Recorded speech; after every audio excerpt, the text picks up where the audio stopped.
Buenas noches con todas y con todos. Sean muy bienvenidos a esta 14ª sesión ordinaria de la Sociedad Peruana de Obstetricia y Ginecología. Lógicamente es nuestra última sesión ordinaria, ya que vendrán algunas extraordinarias en el transcurso de las próximas semanas. En esta oportunidad hay que agradecer el auspicio de este webinar a través de la Federación Internacional de Gineco-Obstetricia, FIGO, y de la lucha peruana, lucha contra el cáncer, quienes son nuestros auspiciadores para esta última sesión. Solamente me queda dar dos informes que son importantísimas.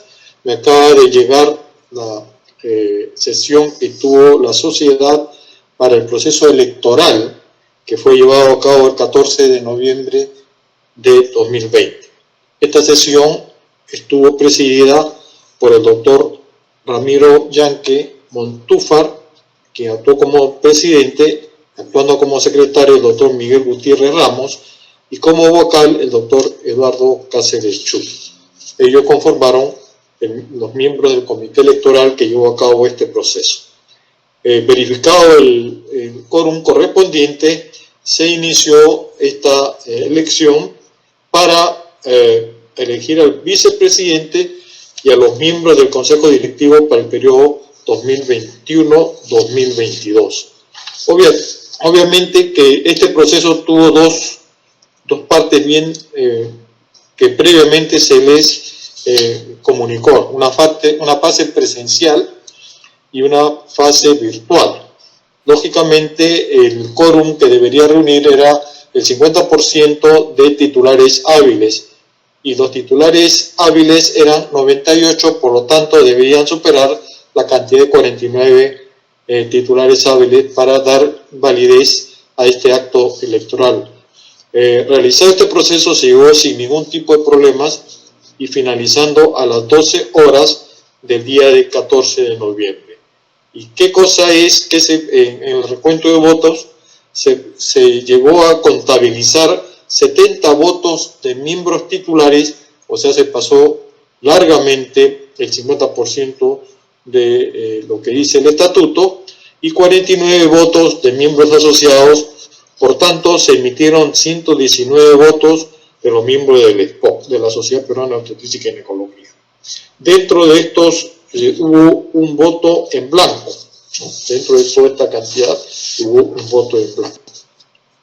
Entonces, el total de votos emitidos fueron votos nulos 0, votos en blanco 1 y votos por la lista número 1, 60.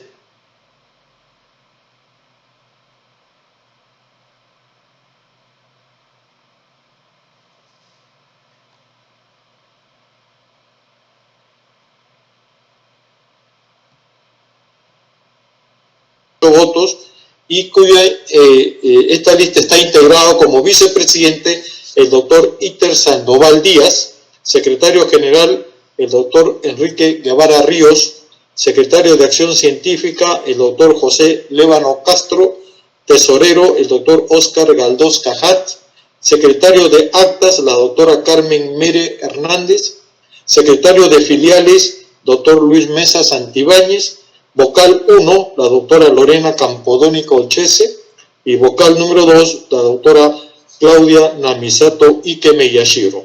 En consecuencia, al aprobar esta lista, se incorporan al Consejo Directivo que asumirá en 2021, en abril de 2021, y será 2021 y 2022, esta Junta Directiva, que estará integrado como subpresidente quien fuera vicepresidente en la gestión actual.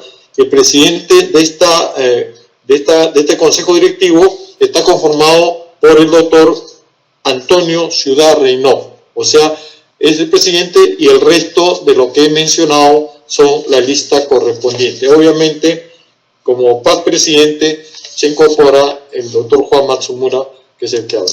De esa manera se dio por culminada a las correspondientes términos de este evento, y firmaron el acta correspondiente el doctor Ramiro Yanque Montúfar, presidente, el doctor Miguel Gutiérrez Ramos, secretario, el doctor Eduardo Cáceres Chu, vocal, y Víctor Figueroa, que es el personero de la lista número 1, y como veedor del Colegio Médico, el doctor Wilmer Díaz. Por lo tanto, se proclama la lista mencionada como la lista no solamente ganadora, sino quien seguirá el Consejo Directivo del año 2021 y 2022. Agradecemos al comité que el día de hoy ya termina sus funciones por el gran trabajo realizado, y felicitamos y damos los mejores éxitos para la nueva gestión, al nuevo Consejo Directivo nominado. Esto era lo que quería mencionar en primer turno. Y la segunda parte, que también es importante, queremos mostrarle en corto tiempo un resumen de lo que fue la inauguración del nuevo local institucional que fue realizado el viernes 20 del presente al mediodía. Así que, para que ustedes gocen de lo que es suyo, vamos a mostrar la inauguración del nuevo local institucional. Adelante, por favor.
Muy bien, vamos a dar inicio al simposio correspondiente, dando nuestro agradecimiento y reconocimiento a todos los colegas que nos acompañan esta noche,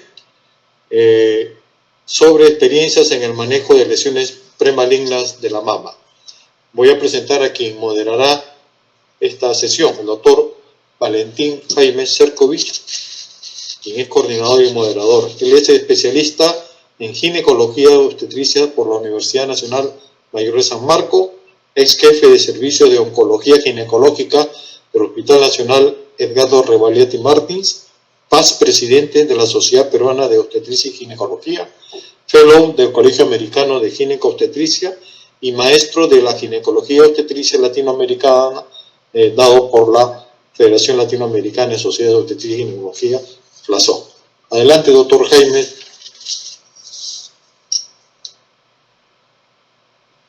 Doctor, lo acompaño, debe encender Su cámara en el primer botón ubicado en la parte superior.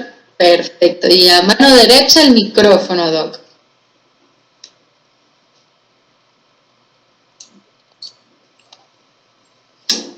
Ya. Ahora sí. No veo la imagen. Sí, ya lo estamos viendo, doctor, y lo escuchamos perfectamente. Gracias, sí. señorita, Bienvenido. Gracias. Para dar las gracias al doctor Juan Matsumura Casano, presidente de nuestra sociedad, y a su junta directiva, porque nos da esta oportunidad que tenemos la preocupación, todos los que hacemos cáncer, con respecto a nuestros pacientes en cáncer de mama. Realmente los ginecólogos, oncólogos somos pocos, los especialistas en mamas menos todavía, y sin embargo hay millones de mujeres adultas que necesitan que tengan que ser vistos por estas enfermedades. Es por ello que nuestra sociedad y las sociedades afines también siempre tratan temas de cáncer de mama, pero ahora hemos preferido elegir unos cuadros especiales para que los que nos están viendo por un lado aprendan y por otro lado lo difundan, porque lo que van a ver es el ABC, lo que se tiene que hacer con respecto a la mama. Primero vamos a tener al doctor Guillermo Salvatierra, que nos va a hablar sobre qué imágenes son importantes en la mamografía. El doctor Guillermo Salvatierra es médico radiólogo, trabaja en el Hospital Radiolati, en la Clínica Internacional de Asunto Universitario, y en el Hospital Radiolati tiene a su cargo solamente la unidad de radiografías de mama. O sea, su experiencia es invalorable para nosotros. Luego vamos a contar con el doctor Mario Gamarra. El doctor Mario Gamarra Paredes es miembro del Servicio de Oncología Ginecológica del Hospital Revaliati, es alumno del Instituto de Enfermedades Neoplásicas y se ha dedicado en lo que es ginecología oncológica y ahora es ginecólogo, oncólogo y de mamas también. El doctor Mario Gamarra es un doctor muy prolijo en su trabajo, muy exigente y muy preocupado de cuando vengan las pacientes les pregunta ¿y qué le ha dicho el ginecólogo que la ha visto? Y miren ustedes la importancia que tenemos para que podamos guiar bien este tipo de enfermedades. Y luego vamos a contar con la presencia del doctor Óscar Álvarez Larraondo, también es alumno del INEM y ha sido presidente de la Sociedad Peruana de Oncología Ginecológica, una sociedad que ha sido creada hace como 20 años, que solamente trata de ver todo lo que son enfermedades de las mamas y lo que es pelvis. Y el doctor Óscar Álvarez es un colega muy dedicado a lo que son mamas en la institución. Tiene los datos de todas las mamas que se han operado en el hospital, con toda una prolijidad que tiene unos datos maravillosos. Pero dentro de lo que más tiene es la experiencia que nos va a transmitir de qué hacer cuando tengamos un diagnóstico de mama. Bien, vamos a empezar con la exposición del doctor Guillermo Salvatierra, por favor.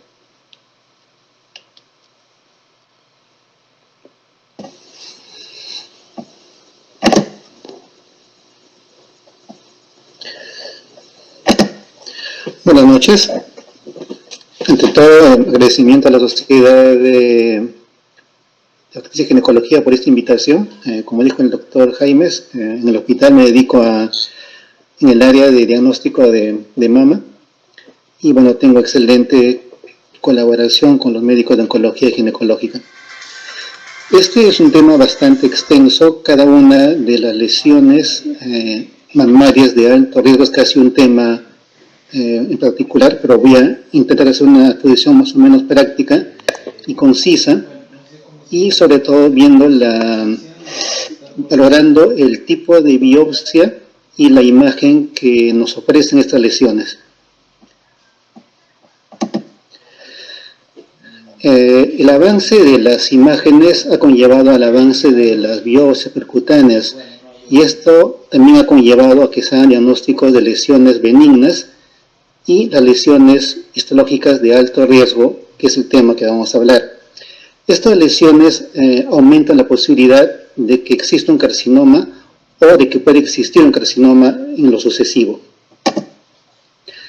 Estas lesiones son más o menos el 5 o el 10% de todas las biopsias que se hacen percutáneas y todavía no existe un consenso sobre cuál debe ser su manejo una vez hecho el diagnóstico mediante biopsia.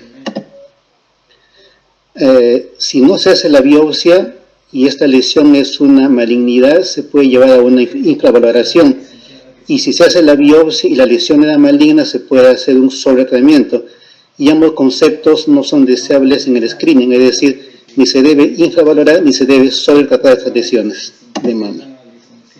Estas lesiones no tienen unos signos por imágenes específicos, por lo que la diferencia de las lesiones malignas, por lo tanto es necesario que se haga la biopsia percutánea. El médico radiólogo que hace las biopsias debe a su vez conocer la implicación diagnóstica y terapéutica para que después se involucre en el seguimiento de estas lesiones, como nos ha pasado muchas veces en el hospital y en la clínica.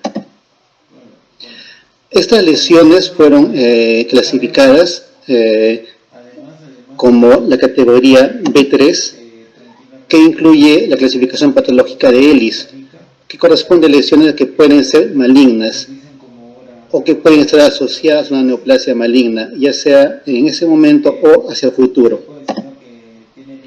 La clasificación patológica ya de las biopsias percutáneas incluye 5 tipos, incluyendo el tipo B3 a la lesión que vamos a hablar, ¿no? Las lesiones que tienen un potencial maligno incierto. Entonces, este tipo de lesiones se clasifican a su vez en lesiones tipo B3A, las que no tienen atipia, y las B3B, las que tienen atipia. En las 3A se podría hacer un manejo expectante y solamente con seguimiento, y en las B sí se propone una extirpación quirúrgica después de la biopsia percutánea. Las lesiones B3A básicamente son las papilares, la cicatriz radial, el filores y las lesiones tipo mucosele. Y las 3B son las lesiones papilares que pueden ser atípicas, la hiperplasia dural atípica, y las que engloban a la neoplasia lobulillar o lobular. Entonces, un momentito para hablar sobre la biopsia percutánea, que es la manera como se hace el diagnóstico de estas lesiones histológicas de alto riesgo. Como les dije, son una práctica que ya ha sido establecida actualmente en el diagnóstico de lesiones mamarias que se detectan clínicamente o por imágenes. Estas biopsias se hacen con guía de mamografía, por ecografía, y también se pueden hacer por resonancia magnética en algunos casos muy seleccionados. Estas biopsias pueden subestimar la patología en este tipo de lesiones complejas, porque podría no cogerse la zona donde hay más atipia o malignidad, y después estas zonas se evidencian en la pieza quirúrgica. Esta sensibilidad, por lo tanto, de estas biopsias va a depender de qué sistema de biopsia empleamos, el tipo de la aguja, el calibre, cuántas se obtienen muchas muestras o pocas muestras, si están adecuadamente procesadas o no. Finalmente, el médico que se dedica a hacer estas biopsias debe conocer esta correlación entre la imagen y la patología final.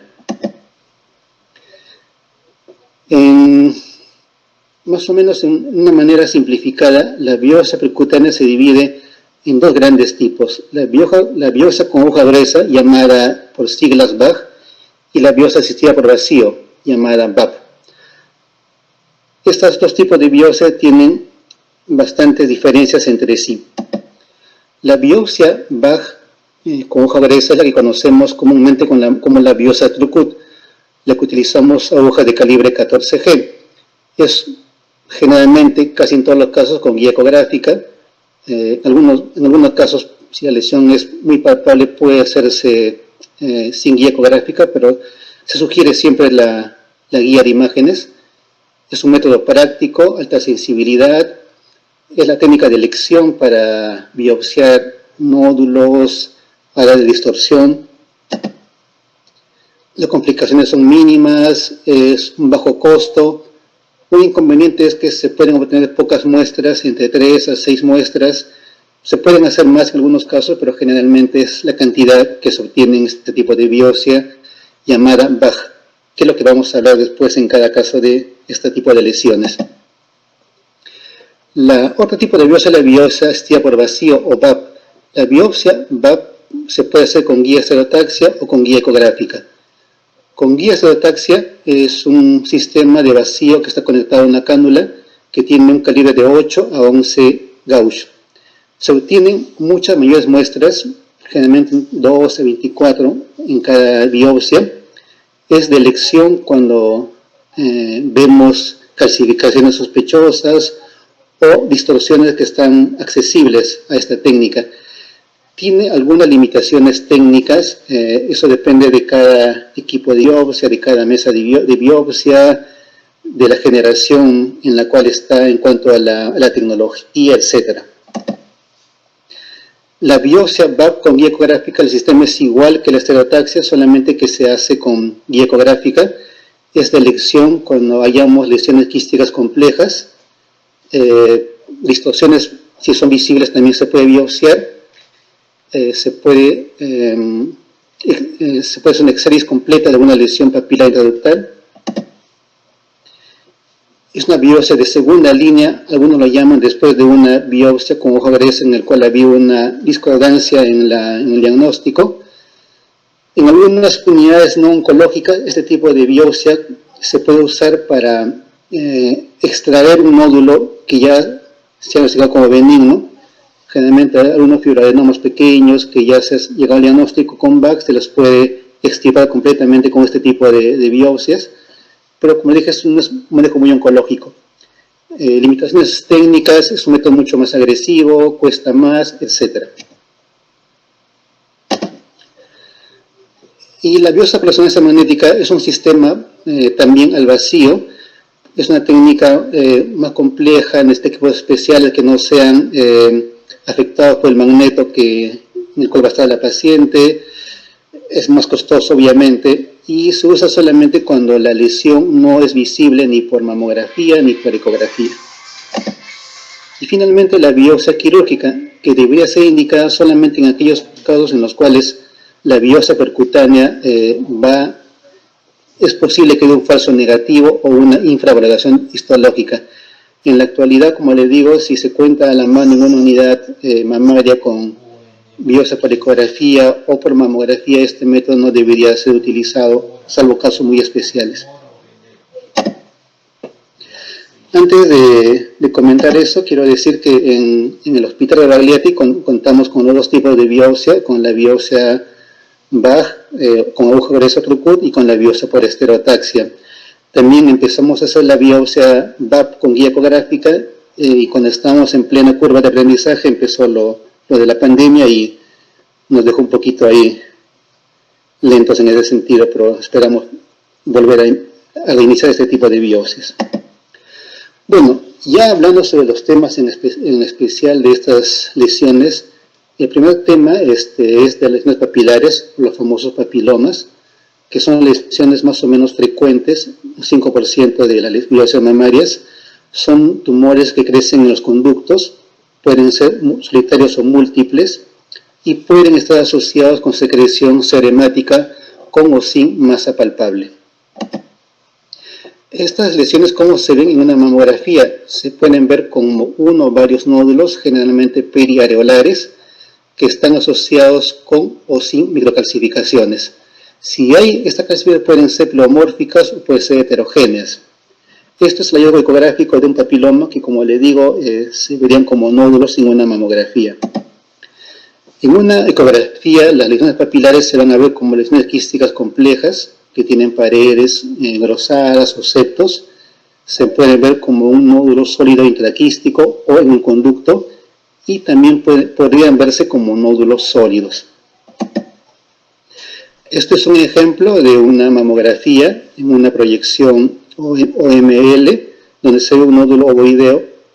Es básicamente hasta donde llegaría esta mamografía en definirlo como tal. Se le hace una ecografía a esta paciente y se evidencia que es un nódulo complejo con áreas quísticas sólidas y hay un flujo al Doppler que se evidencia.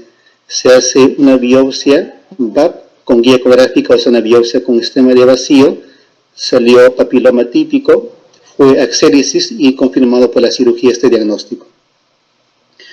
Eso sería más o menos el aspecto habitual que nos enfrentamos con unas lesiones papilares. Esto es una paciente que viene con una secreción seremática. en la mamografía, que nos informa fue negativa, es decir, probablemente una mama densa, y en la ecografía se vio una dilatación ductal con una lesión sólida que tenía flujo al Doppler. Se hizo una biopsia al vacío con BAP y salió papiloma benigno. Y eso fue todo en esta paciente, ya no fue a cirugía de exéresis. Como le decía, las lesiones papilares, si la biopsia es por sistema de vacío por BAP, puede ser suficiente si son nódulos pequeños, menos de 15 milímetros, si son cercanos al pezón, si no hay calcificaciones y si hay una extirpación completa. En estos casos en los cuales se hace la biopsia por BAP, seguiría como manejo el adecuado y solamente con seguimiento por imágenes, casi como toda paciente anual por unos 5 años. En el caso de que este nódulo tenga calcificaciones, tenga un tamaño más grande, sí se sugiere una extirpación quirúrgica por la posibilidad de que haya lesiones residuales. Esto en caso de que la biopsia sea hecho con sistema al vacío. Si la biopsia se ha hecho con sistema Turcut, sí va a ser necesario una extirpación quirúrgica. Si la patología informa que el diagnóstico es un papiloma típico, sí es necesario que se haga una biopsia quirúrgica, aun cuando se haya conseguido la extirpación completa con el método BAP. Otra patología común es la hiperplasia ductal atípica. Es la más común de estas lesiones. Está asociada con mayor posibilidad de cáncer invasor o invasivo. Por histología se informa que es similar a un carcinoma ductal in situ, siendo diferencias cuantitativas las que las van a definir como una HDA o como un CA in situ. ¿Cómo se ve esta hiperplasia ductal atípica? En mamografía generalmente se ve como microcalcificaciones heterogéneas. Es el hallazgo más frecuente. También se puede ver como nódulos con o sin calcificaciones y menos común como distorsiones. Por ecografía se van a ver como nódulos sólidos y a veces como distorsión. Entonces, esta hiperplasia ductal atípica, su hallazgo más frecuente en una mamografía son calcificaciones, amorfas o heterogéneas. Si se obtiene la biopsia de HDA con BAG, con aguja gruesa o con Turcut, hay mucha infravaloración diagnóstica y tiene que ir a una cirugía. Si el diagnóstico es por BAP o con sistema de vacío, generalmente con estereotaxia por las calcificaciones, va a depender si son pequeñas o si son grandes. Si son lesiones pequeñas, por lo general sería suficiente el manejo de biopsia con vacío. Si son lesiones mucho más grandes, va a necesitar extirpación quirúrgica. ¿Cómo lo vemos en la mamografía? Lo vemos como calcificaciones en áreas pequeñas, amorfas, un poquito heterogéneas. En este caso se hizo una biopsia con estereotaxia, salió HDA y eso fue suficiente porque la lesión abarcaba más o menos 10 milímetros de área, entonces se consideró que solamente iba la paciente a seguimiento, ya no hubo cirugía en este caso. En este caso es una mamografía que muestra pequeñas asimetrías, una localizada a la 1 y una localizada a las 11. Son pequeñas asimetrías que se ven. Se hizo una magnificación de la asimetría localizada a la 1 y que se vio además que contenía pequeñas calcificaciones amorfas. Se catalogó como una lesión sospechosa. Se hizo ecografía de ambas lesiones y estaban asociadas con áreas de distorsión. La simetría que se veía en mamografía se veía como distorsión en la ecografía. Se hizo biopsia a ambas. La lesión localizada a la 1 fue una HDA y la localizada a las 11 cerca al pezón fue un carcinoma ductal invasivo. Como tenía dos lesiones en diferentes cuadrantes, la paciente fue sometida a una mastectomía. Bueno, estaban localizadas y me doy cuenta que estaban en la zona periareolar. Se hizo una mastectomía, la lesión localizada a la 1 salió HDA más carcinoma ductal in situ y la de las 11 un in situ más un componente invasivo.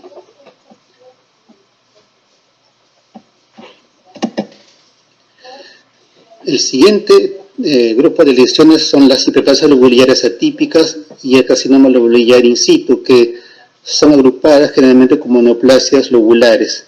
Son lesiones que pueden ser multifocales o bilaterales. La distinción entre ambas también es por el tamaño, por la extensión de la lesión. Cuando hay un compromiso más de la mitad del acino, se llama carcinoma lobular in situ.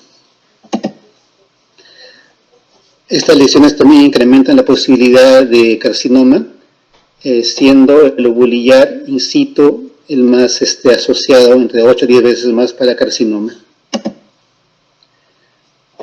Estas lesiones por imágenes no tienen algo característico. Pueden verse como nódulos con o sin calcificaciones, pueden verse solamente como calcificaciones amorfas, como distorsiones o como área de asimetría. Pueden tener cualquier tipo de imagen estas lesiones lobulares. Si la lesión se diagnostica con biopsia BAG, hay una alta tasa de infravaloración histológica y va a necesitar una biopsia quirúrgica. Algunos plantean que se podría hacer una BAP después de la biopsia percutánea, pero esto no está aceptado completamente. Sí, como les digo, si la biopsia se hace por hoja gruesa, debería ir a una biopsia quirúrgica excisional. Si la biopsia se hace por BAP o al vacío, la posibilidad de que haya una infravaloración es muy baja, pero también hay que tener en cuenta el tamaño de la lesión nuevamente, qué cantidad de muestras se tomó y el tipo de lesión que se vio en la mamografía.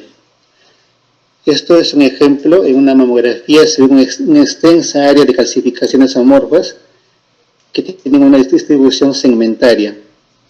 La ecografía en esta paciente fue negativa.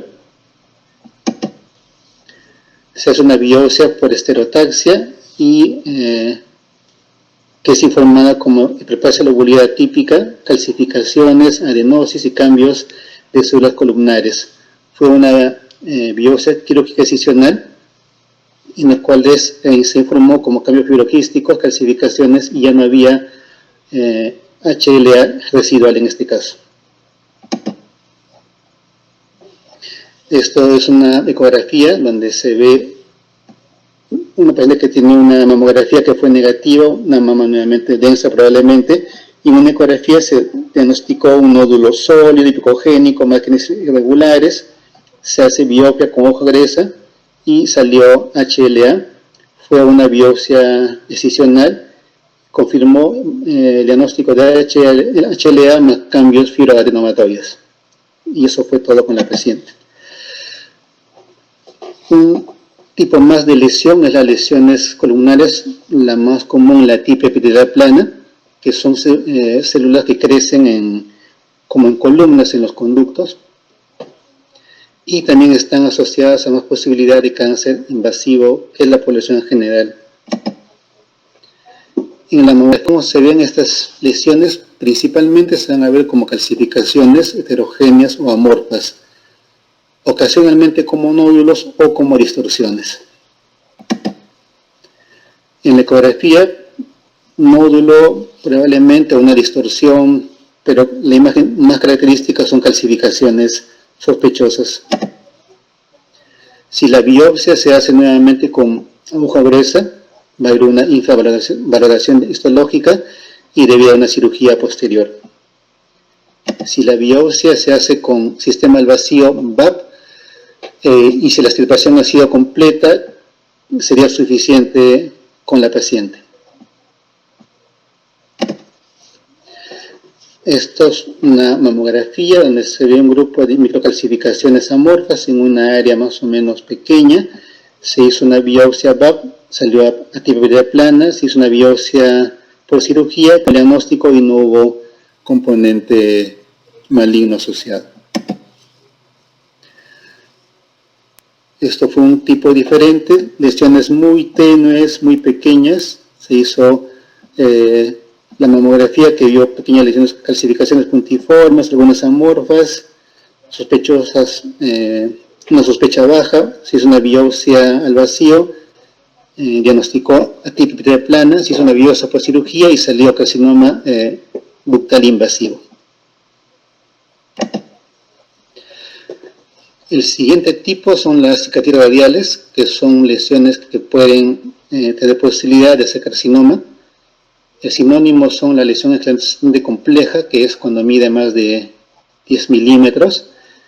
Y en la histología se ve como una imagen estrellada con un núcleo fibroelástico, con conductos que emergen del mismo. En la mamografía se ve como tal, como una distorsión con espículas largas y delgadas, generalmente sin nódulo central, que puede estar asociadas con o sin calcificaciones. A veces podría verse como unas asimetrías focales, y estas lesiones se ha incrementado el diagnóstico con el uso de la tomosíntesis. En la ecografía se puede ver como la distorsión que se vio en la mamografía con o sin nódulo central. La apariencia por imagen de esta lesión es indistinguible con el cáncer de mama. Estas lesiones por su aspecto espiculado no podemos diferenciar en imágenes de un carcinoma de mama. Si la biopsia se hace con aguja gruesa, nuevamente se debería hacer una biopsia excisional para ver que no haya lesiones malignas asociadas. Si la biopsia se hace con un sistema al vacío, si no hay atipia, sería básicamente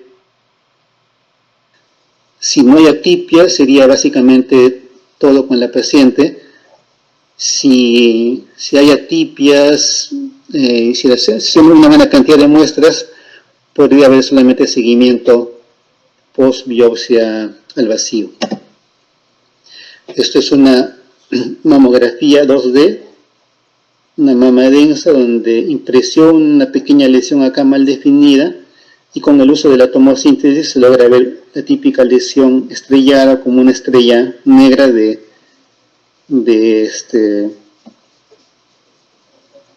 con espículas delgadas. Esta es una mamografía nuevamente donde se ve esa distorsión de lesiones espiculares que convergen. Y en este caso sin calcificaciones, se hace una magnificación de esa imagen donde se ve la típica lesión espiculada, que se llama por imagen de distorsión de arquitectura.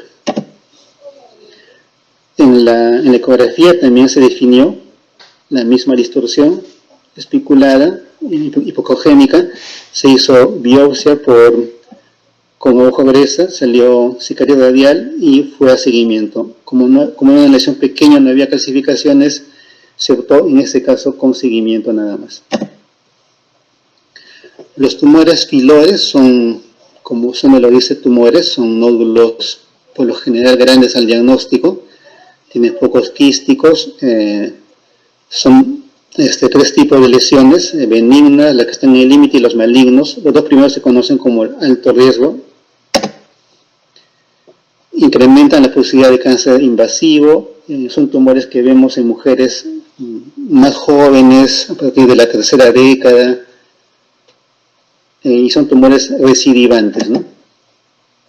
En la mamografía, ¿cómo se ven estos tumores? Como nódulos de gran tamaño, bien definidos, heterogéneos, con la densidad. En la ecografía es típico su aspecto con focos quísticos, tamaño grande, flujo al Doppler. La biopsia por aguja fina o aguja gruesa tiene una infravaloración similar. Con el diagnóstico de filores, la conducta es cirugía. Y todo lo que son tumores en el límite también deben ser extirpados por cirugía. Es una mamografía, se ve una tumoración grande en la mama izquierda, un nódulo de márgenes bien definidos, de alta densidad. La ecografía de esta paciente, el típico tumor con focos quísticos, sólido. En este caso se optó por resonancia magnética para mayores datos, igual, sólido, con áreas que adaptaban contraste, áreas quísticas. Se hizo una biopsia con hoja gruesa, salió filores benignos, fue a cirugía y fue igual el diagnóstico de tumor filores benigno. Por último, las lesiones mucinosas tipo mucosele son muy infrecuentes, son conductos dilatados en la mano con mucina, no se puede diferenciar a veces en patología de un carcinoma mucinoso. ¿Cómo se ve? Generalmente se ve como calcificaciones y a veces como nódulos. Si la biopsia se obtiene percutánea, por lo general se sugiere extirpación quirúrgica. Mamografía en un grupo de calcificaciones amorfas. Se hizo una biopsia al vacío, salió lesiones tipo mucosele, que estaba asociado con carcinoma ductal in situ y lobular in situ. Se hizo una cirugía en la cual no se encontró carcinoma invasivo. Como un resumen de todos estos tipos de lesiones, es este cuadro en el cual se ve qué tipo de lesión es y qué tipo de biopsia se ha hecho, en lo cual serviría para un mejor seguimiento de este tipo de lesiones. Como les decía, sobre seguimiento, a veces no hay un consenso sobre este tipo de lesiones. En la práctica, lo que se hace son controles semestrales cuando no ha habido extirpación quirúrgica de estas lesiones, cada 6 meses, pero no hay un consenso todavía sobre cada uno de este tipo de lesiones cuando hay diagnóstico con biopsia percutánea. Una sugerencia es pedir marcadores porque se ha visto que puede haber incremento de progestógenos, estrógenos, Ki-67. En general, el manejo debería ser un poco más personalizado en este tipo de pacientes. Como última imagen, probablemente algunos se han preguntado, y el papel de la resonancia magnética tiene un papel todavía no muy concluyente. Esto es un estudio que se publicó hace muy poco. Este tipo de lesiones, por lo general, tienen una captación que se llama no masa. En este caso fueron 70 pacientes que se estudiaron con operación no masa, catalogados como VIRAS 4.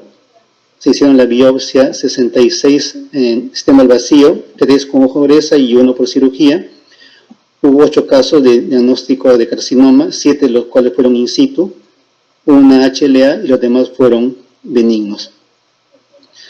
Estas lesiones, como les dije, se pueden presentar como captación no masa de una resonancia magnética de mama. Esto es otro esquema en el cual se plantea lo que sería el seguimiento de cada una de estas lesiones que hemos diagnosticado. Por lo general, en la práctica, como les dije, el seguimiento es semestral al inicio, por 1 o 2 años, y luego ya como la población general. Bueno, muchas gracias por su atención. Vamos a hacer los comentarios y las preguntas. Ahora vamos a escuchar al doctor Mario Gamarra Paredes, lo que nos va a presentar. Le habíamos encargado inicialmente el manejo del tumor filoides, pero yo le pedí que ampliara a cómo debe hacerse el manejo de los tumores benignos en la mama. Doctor Mario Paredes, por favor.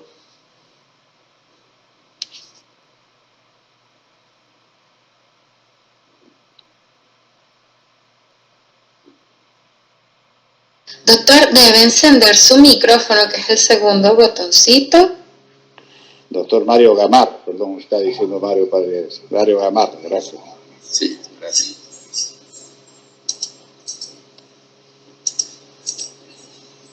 Muy buenos días, buenas noches, perdón, la costumbre de ver la luz del sol. Quisiera agradecer en primera instancia la oportunidad que me da la Sociedad Peruana de Obstetricia y Ginecología para estar presente con ustedes en un tema tan importante, a su presidente y al grupo que maneja la parte de estas simposios o sesiones científicas. El tema es muy importante, muy prometedor, y quiero disculpar a veces por así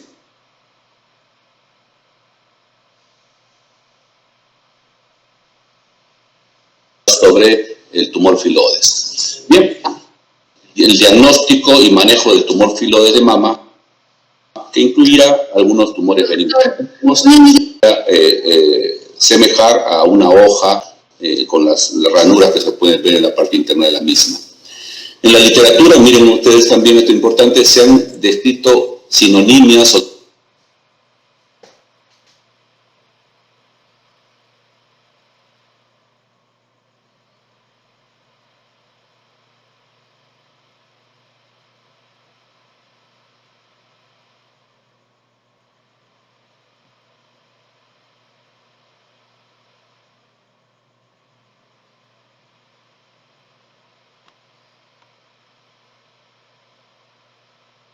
o mesenquimal, ¿no? El término filoides, el tumor filoides, tiene una amplia gama de comportamiento, tiene un comportamiento muy especial, tanto clínicamente hablando como patológicamente y como respuesta a tratamientos también, por supuesto, y se debe considerar como un espectro de terminoplastia más que una sola enfermedad. Es un amplio espectro de enfermedades. Acá vemos las lesiones que parecen hojas, ¿no? Le dan una imagen de una hoja.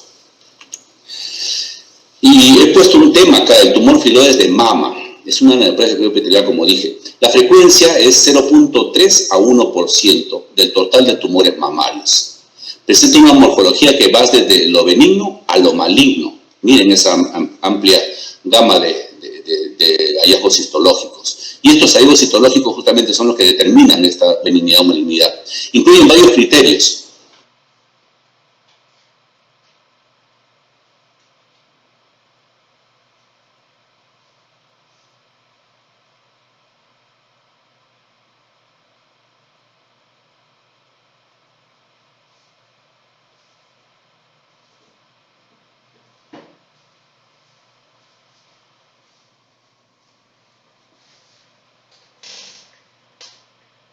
Grado histológico, lo que habíamos conversado al comienzo. El diagnóstico, por lo mismo que hemos conversado, se basa en el estudio histológico. Sin embargo, el diagnóstico diferencial debería incluir otros tumores, entre ellos el fibroadenoma, que es el tumor benigno más frecuente de la mujer, sobre todo la mujer joven. Acá vemos la mama, tamaño normal para ella, la mama izquierda, sin embargo la mama derecha en volumen prácticamente está en 2.5 veces el volumen de la mama izquierda. La etiología, ¿por qué se produce el tumor filoides? Acá tenemos algunos artículos. Los factores de riesgo genéticos no son bien conocidos. Se describen en casos del síndrome de Li-Fraumeni y en casos de madre-hija. Acá hay un caso de la mamá y la hija con tumor filoides, pero se han estado estudiando la parte genética, que más adelante la veremos. De igual manera, la inducción estromal puede ocurrir por factores de crecimiento del epitelio mamario, o sea, el revestimiento, la parte externa del conducto. Esos factores, ¿qué estimularía este crecimiento? El trauma, la gestación, la actividad estrogénica aumentada y la lactancia. Se ha identificado también una endotelila 1, que sería un estimulador de crecimiento fibroblástico de la parte externa de los conductos de la mama y podría ser un factor contribuyente. Pues bien, recordemos que estos tipos de tumores se dan en mujeres en torno de los 40 años, ¿no? Con un rango de edad bien amplio que varía entre los 10 a 82 años. Se ha identificado, habíamos conversado en el slide anterior, sobre un factor predisponente al síndrome de Li-Fraumeni, el síndrome autosómico dominante, en el que existe una sobreexpresión del P53, ¿no? Nuestro defensor, que favorece la aparición de múltiples tumores, entre los cuales se ve el tumor filoides. Este síndrome de Li-Fraumeni vemos acá que es básicamente productor de sarcomas a nivel de los vasos sanguíneos, nervios, y esto se supone que es un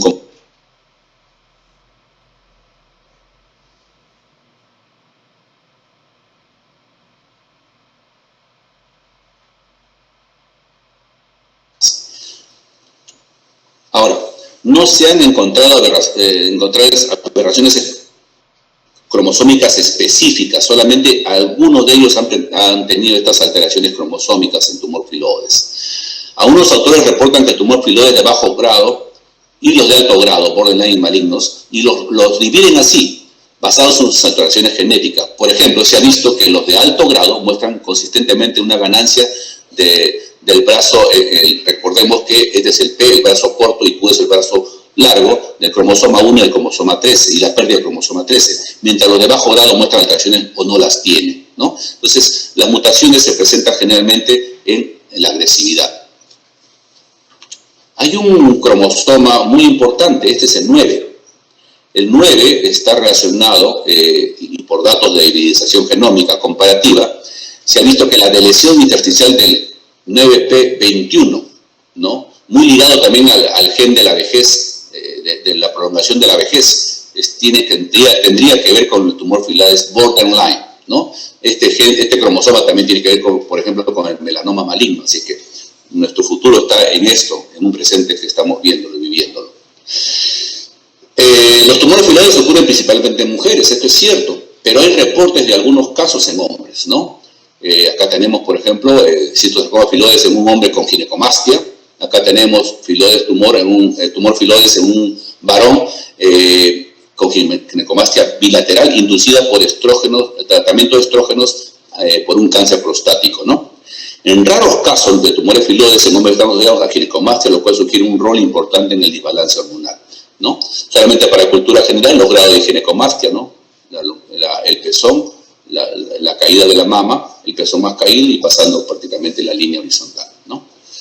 Bien, ahora, esta es otra duda que tenemos, o que mencionamos muchas veces. Los tumores filoides generalmente se desarrollan de novo, nuevos, pero hay reportes que dicen que se originan en fibroadenomas. Por ejemplo, aquí hay una progresión de fibroadenoma a tumor filoide maligno en una niña de 14 años, ¿no? El fibroadenoma sabemos nosotros que es el tumor benigno más común de la mujer y macroscópicamente podría imitar también a un tumor filoides, fibroso, mesenquimatoso, y el tratamiento es la exéresis quirúrgica sin necesidad de bordes, márgenes amplios en los bordes quirúrgicos.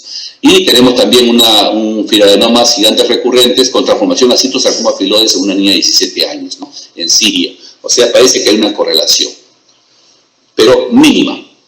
Acá tenemos otro caso más de una chica de 13 años, ¿no? Que tiene la mama aumentada de tamaño, ya es mediana en ella por su edad, y vemos la tumoración diagnosticada por ecografía y resonancia magnética que evidencia un tumor filoides, y así fue también la patología. Ahora, ¿dónde más o menos se originan estos tumores? Habíamos dicho que es un tumor bifásico, ¿no? A diferencia del cáncer mamario que se origina en los conductos o en los lobulillos, o sea, en la luz de estas líneas azules que son los conductos acá, o los lobulillos que son las partes rojas. Este tumor se origina en ese lugar, la parte epitelial, y la parte estromal en la parte amarilla, ¿no? En el tejido conectivo. Es el llamado estroma. Esto incluye muchos tejidos que sirven de sostén para la mama. Tejido graso, que rodea los lobulillos, a los conductos, a los linfáticos sanguíneos, etc., ¿no? Entonces, esto es importante saber, ¿no? El patrón mixto de esta enfermedad. La edad media, y acá varía un poco los reportes. Acá, por ejemplo, tenemos en China los datos de 40 a 50 años como edad media, y lo importante es que se produce más o menos entre 15 a 20 años después de los fibroadenomas como curva estadística, ¿no? Como una segunda ola que está muy de moda ahora. Los servicios de vigilancia en Estados Unidos, por ejemplo, han evaluado 5 años del 2000 al 2004 y salen como un promedio de que se producen más o menos 500 casos de tumor filoides maligno anualmente en Estados Unidos. Mira la cantidad. Y maligno, ¿no? Nuevamente otro caso de tumor filoides. Esta epidemiología, entonces, nuevamente resumiendo, es menos del 1% de las neoplasias mamarias, se produce en 1 en 100.000 mujeres, entre 40 y 50 años, puede haber un fibroadenoma concomitante en un 20% y historia de fibroadenoma hasta en un 36%. Acá tenemos las edades medias, por ejemplo, para los tumores benignos y los malignos, de 40 a 45 años, o sea, siempre se mantiene en este rango que hemos mencionado. Y también vemos la historia de fibroadenomas. Lo vemos, por ejemplo, en total en un 37% de los casos, 36% como habían dicho acá, y va de 36 a 38%. O sea, esta historia es importante. ¿A qué lleva esto? A tener mucho cuidado cuando estirpemos un, entre comillas, fibroadenoma o un verdadero fibroadenoma. Vamos a ver más adelante esa parte. Bien, acá tenemos otra bibliografía de Estados Unidos donde prácticamente la presencia de los tumores filoides está entre los 50 y 59 años. Claro, no es significativa la diferencia del grupo etario, ¿no? Asimismo, en Estados Unidos, de repente, es discretamente mayor el número de pacientes que tienen tumores menos de 5 centímetros, quizás porque más preocupa.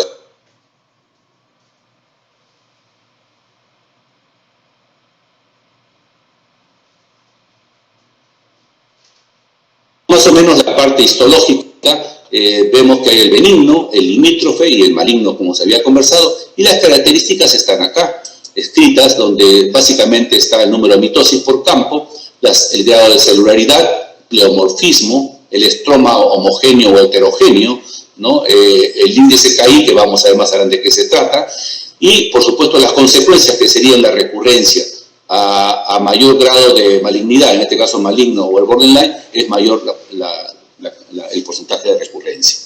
Entonces, según los criterios de Azzopardi, que clasificó en estos tres tipos, estos parámetros son margen de tumor, un margen bien delimitado, se considera como buen indicador pronóstico. Los márgenes limitantes se asocian con frecuencia a un alto índice mitótico, como es lógico, como deducimos todos nosotros, y por supuesto a un alto riesgo de recurrencia tumoral.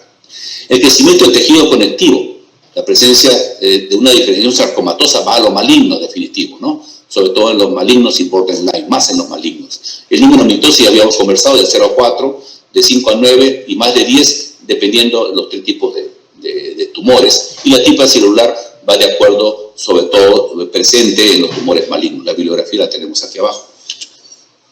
Entonces, esta es la clasificación del año 2012 de la OMS, ¿no? Donde tenemos bien clasificados de acuerdo a 5 características básicas de estos tumores. La celularidad y la tipia marcada va para maligno, más de 10 mitosis por campo va para maligno, sobrecrecimiento estromal va para maligno y los márgenes, por supuesto, infiltrativos va para maligno. Estos dos se pueden semejar, hay pequeñas diferencias, sobre todo en estos tres aspectos últimos, ¿no?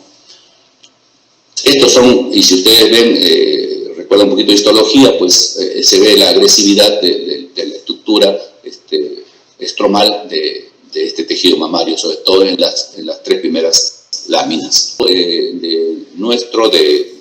Peruano, que se hizo en Oncosalud a través de la revista Carcinos, Oncosalud A1, donde se ven un total de 157 casos de tumor filópodes, de los cuales en el grupo etario se dividió en menos 45, está la mayor parte. Están los benignos, que son los más importantes, del 70%, siendo los malignos y el borderline, miren acá abajo, no tan importantes, pero al mismo tiempo decirte que se presenta en las personas de mayor edad. Esta es una muy buena deducción. Los borderline y los malignos se encuentran en personas de más de 45 años, ¿no? El tamaño tumoral, a diferencia del de Estados Unidos que vimos, es de más de 5 centímetros, es casi el 60%. Nuevamente, los pequeños son benignos y estos de crecimiento rápido que hacen que la paciente se opere en tamaños tumorales más grandes, prácticamente equivalen a los borderline y a los malignos en su gran mayoría. La celularidad también, borderline y malignos van con una celularidad moderada, y los benignos no. Pleomorfismo, por supuesto, o sea, todo lo que se ha hablado anteriormente se encontró en este trabajo nuestro limeño, ¿no? La necrosis tumoral va más, a diferencia de lo que podamos pensar, para los benignos y borderline, a diferencia de los malignos. Y el margen tumoral expansivo va para el borderline maligno, o sea, más o menos se concuerda salvo la edad de presentación. Entonces, el estado del arte dice que estas características histopatológicas lo dividen bien claro en benigna, limítrofe y maligna, ¿no? Esta subclasificación es importantísima para el tratamiento o abordaje quirúrgico, que es la base del manejo terapéutico, la indicación de repente de terapias ayudantes y finalmente, lo que también interesa muchísimo, el pronóstico de la paciente. Acá tenemos varios datos y solamente voy a mencionarlos. Por ejemplo, CD34, CD117, KI67 como sobreexpresión de crecimiento tumoral, el P53 como oncogen, ¿no? El CD117, nuevamente P16, el PRB. Son diferentes estudios inmunohistoquímicos que ayudan a clasificar mejor el tumor filoide, sobre todo cuando se quiere hablar de borderline y malignos.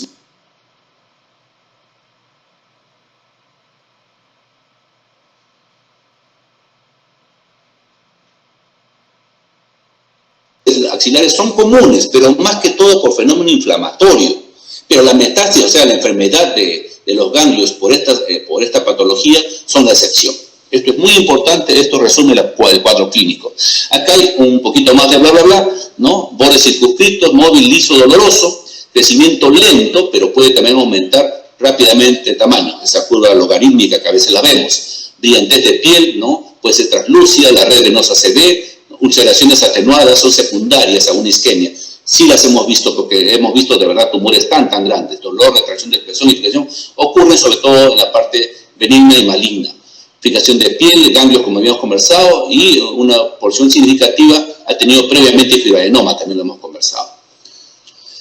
Acá vemos los diferentes tumores filoides, miren ustedes, ahí está la circulación venosa, irregulares, se notan las superficies, pero no infiltran la piel. Acá más o menos quiere infiltrarla, perdón, acá, ¿no? Y es un patrón clínico más o menos patognomónico característico.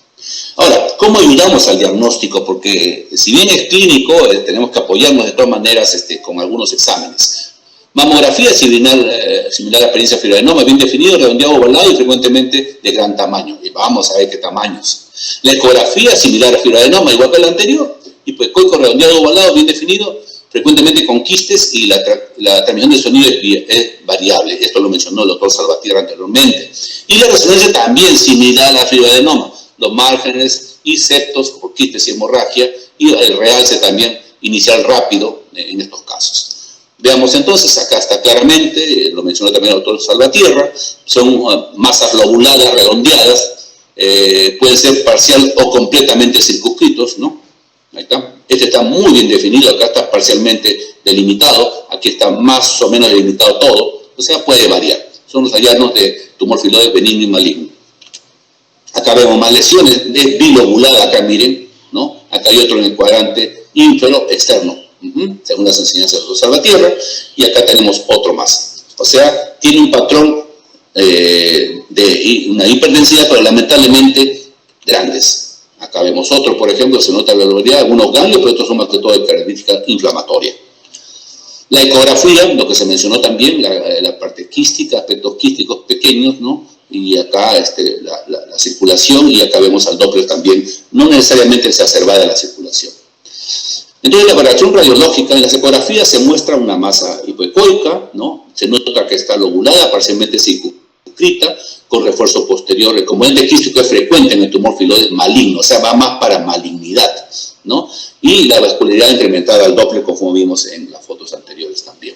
Acá vemos una chica de 39 años con tumor palpable en la mama izquierda, la tumoración de alta densidad, acá la vemos, bilobulada, ¿no? Y la ecografía, nódulo sólido, polilobulado, bien definido y vascularizado, tumor filoides para todo el mundo.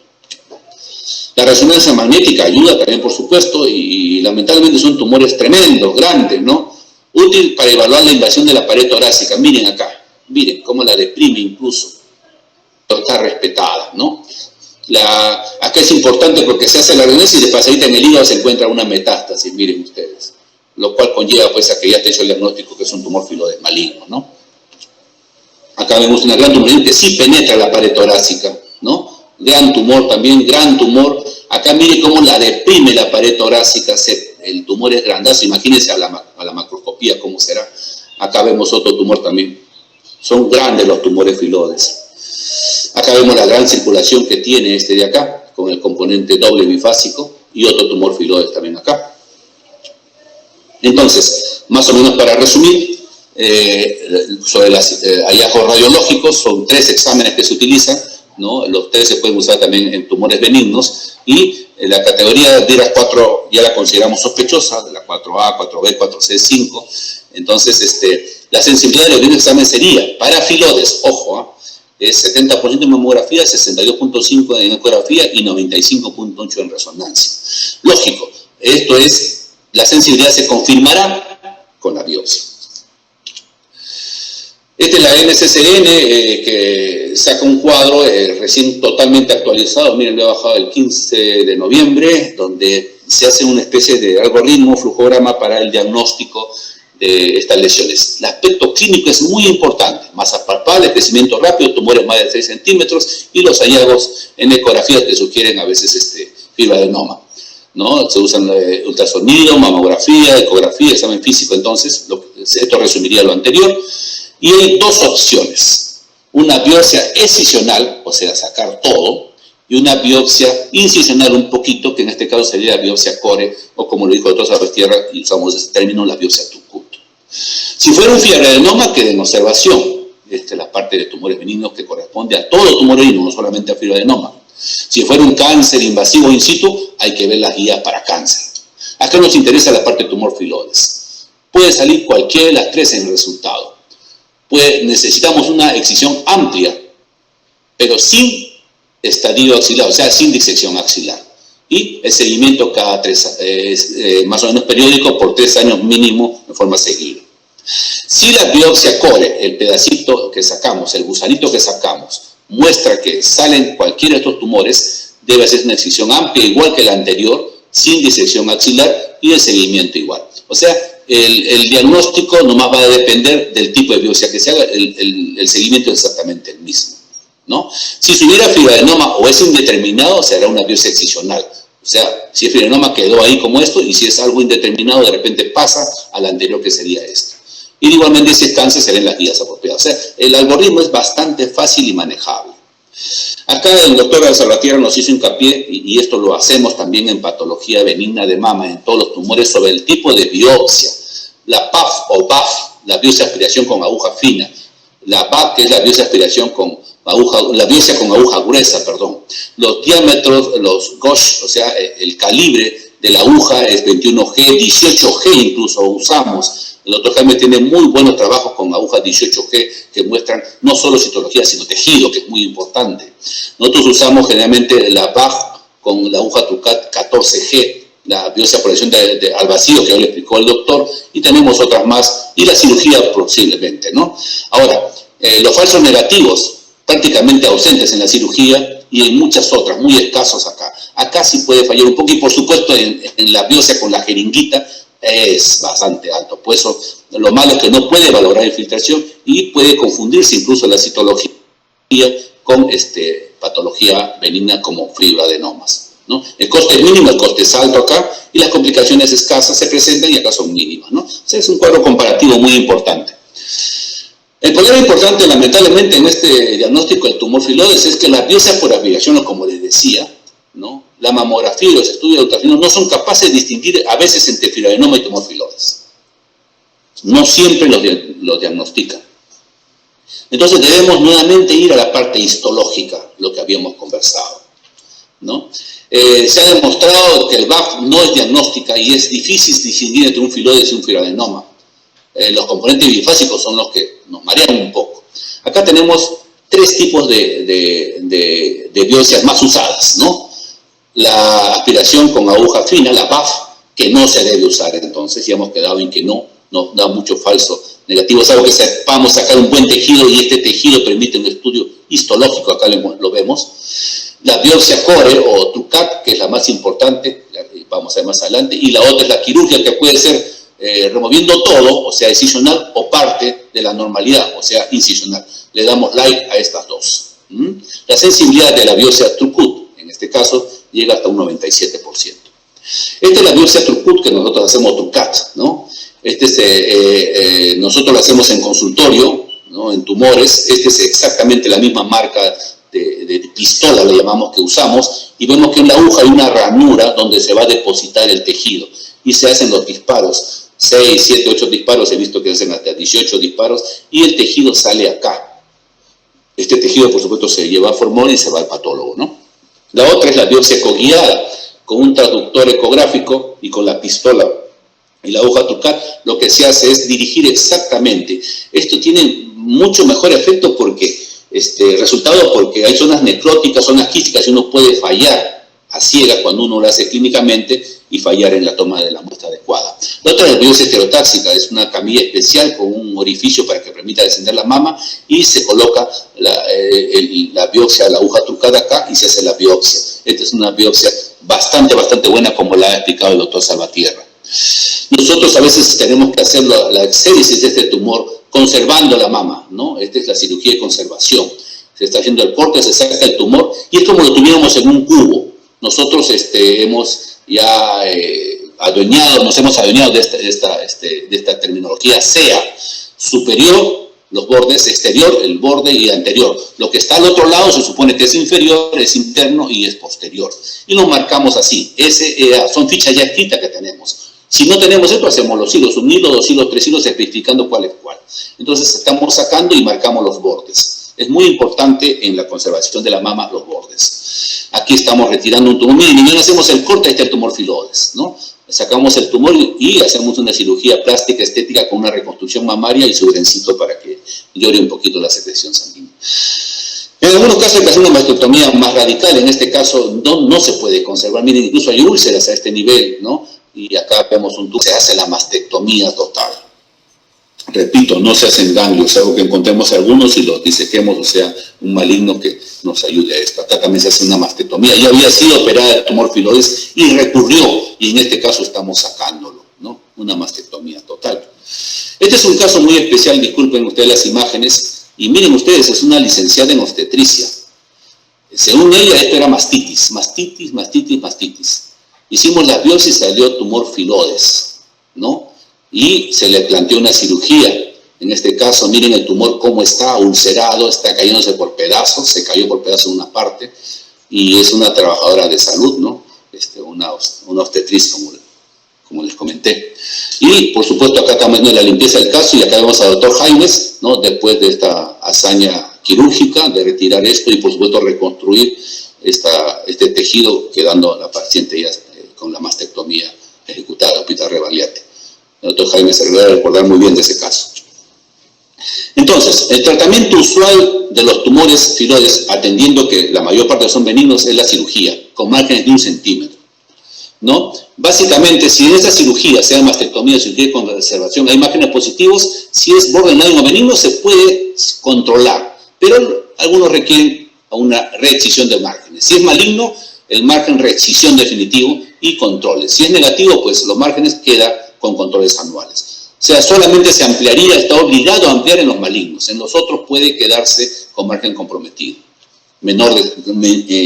Defino como comprometido aquel que tiene el borde a menos de 1 centímetro. Esta es la otra parte de la guía de la NCCN sobre la recurrencia. Si recurre la enfermedad, esta puede ser cuando no hay metástasis a distancia, con recurrencia local, se hace una extirpación y, por supuesto, habrá radioterapia postoperatoria, siempre sin disección axilar. Si es a distancia, se tratará como un sarcoma, y esto ya entra otro algoritmo diferente, sarcomas de mama. Entonces, aunque la cirugía es la base de tratamiento, existen terapias ayudantes. La radioterapia postoperatoria parece disminuir la tasa de recurrencia local en ciertas presentaciones, y la quimioterapia no ha documentado un beneficio real. Acá tenemos la radioterapia, ¿no? Cuando los tumores tienen más de 2 centímetros y son tratados con tumorectomía, o cuando tienen más de 10 con mastectomía, la recurrencia puede ser de 15%. Dice que esto ayuda a disminuir los casos de recurrencia. Acá tenemos la sobrevida, no hay una variación significativa tanto en cirugía de conservación o mastectomía como sin radioterapia, no hay una alteración mayor en la sobrevida. La quimioterapia reduce la recurrencia local de la radioterapia, pero la quimioterapia no ha demostrado un beneficio. Cuando esta se da ifosfamida, sobre todo en tratamiento paliativo metastásico, con combinación de doxorubicina o cisplatino. No puede prolongar la supervivencia y retrasar el progreso de la metástasis. Recuerden que ya es un sarcoma en este caso. El filoadenoma principalmente entra como diagnóstico diferencial, ¿no? Debido al patrón intercanalicular. El otro patrón, yendo al otro extremo, que es la patología maligna, están los sarcomas, principalmente confundido con tumor filoide maligno.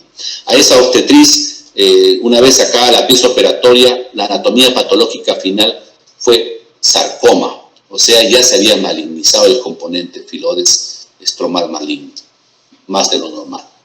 También hay un tumor periductal semejante al tumor filoide maligno y un carcinoma metaplásico donde puede haber tejidos, ¿no? Adeno escamoso, fibromatosis, epidermoide, incluso vamos a encontrar hueso, ¿no? Otros cartílagos, etcétera, ¿no? Habría que hacer el estudio adecuado. El pronóstico es bueno en forma global, 87% a 27 años. La recurrencia varía con el tamaño del tratamiento quirúrgico que se da. La mayoría de los tumores y el tratamiento quirúrgico, muy importante cuando operemos fibroadenomas. Tenemos a veces, he visto la costumbre de hincar, de coger al fibroadenoma con una pinza de campo, por ejemplo, ¿no? O a veces de destruirlo para sacarlo y hacer menos. Y varias veces hemos tenido casos que han sido filoides y la recurrencia ha sido tremenda, porque ya recurren 2 o 3 tumores dentro del parénquima mamario y muchas veces recurren ya como borderline o malignos, ¿no? Entonces la recurrencia puede variar y vamos a ver en un cuadro muy importante cómo varía. Por ejemplo, acá, de benigno a benigno, 18 casos platanín, benigno borderline puede variar en la primera, en la segunda, en la tercera, en la cuarta recurrencia. Y lo peor de todo es que el benigno puede variar a maligno. Miren acá. O sea, en una de las recurrencias ya se malignizó. Borderline a maligno, en la primera recurrencia, en la segunda recurrencia. Borderline, o sea, puede regresar también. Y por supuesto los malignos a benignos, 2 de ellos, miren, bien raro, pero está reportado. Y generalmente recurren como malignos. Entonces hay que tener mucho cuidado, mucho cuidado en el manejo del tumor, ¿no? Las metástasis generalmente son hematógenas, o sea, el componente es estromal, más que linfática, si presentan el 13%. La disección de los ganglios generalmente no se recomienda, ¿no? Acá vemos, por ejemplo, de un total de 498 pacientes, N1, o sea, metástasis ganglionar, el 1%, menos el 1%, 3%, 1%, resumen, 1%, 8 de 398, ¿no? Entonces, es bastante bajo, no hay incidencia de malignidad en algunos casos, a pesar que los ganglios son palpables en el 20% de los casos. La recurrencia local, entonces, se produce en el 21% de los casos en total, siendo los benignos hasta el 17%, borderline hasta el 25% y malignos hasta el 30%. O sea, más agresivo, más posibilidad de recurrencia. Y estas se producen generalmente dentro de los 2 o 3 años. Acá está la recurrencia local en la cicatriz operatoria de mastectomía. Esta paciente de repente debió haber recibido radioterapia. No, perdón, recibió radioterapia, acá está la huella, pero a pesar de eso recurrió. La metástasis a distancia es exclusivo del maligno, ¿no? Los órganos más buscados son pulmones, 66%, huesos, 28% y 9% cerebro. Al hígado y corazón no se detectaba prácticamente, ¿no? En nuestro estudio, en el peruano, hemos visto que la frecuencia son de baja frecuencia, la mayor parte son benignos y de buen pronóstico. Los factores pronósticos van a depender del tipo histológico y el grado de pleomorfismo. El abordaje quirúrgico, como les dije, la manera como se opera y las características histológicas son los factores predictores, sobre todo para la sobrevida de recurrencia, libre de recurrencia a distancia, ¿no? Vamos a ver. Acá vemos, por ejemplo, las edades que habíamos conversado.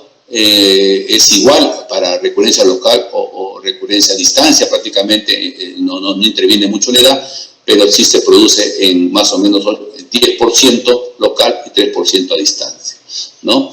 El abordaje quirúrgico en cirugía de conservación y en cirugía radical, como es lógico, cuando se conserva hay más posibilidad de que haya una recurrencia, sobre todo local, ¿no? La histología, los que más recurren en este caso son los malignos.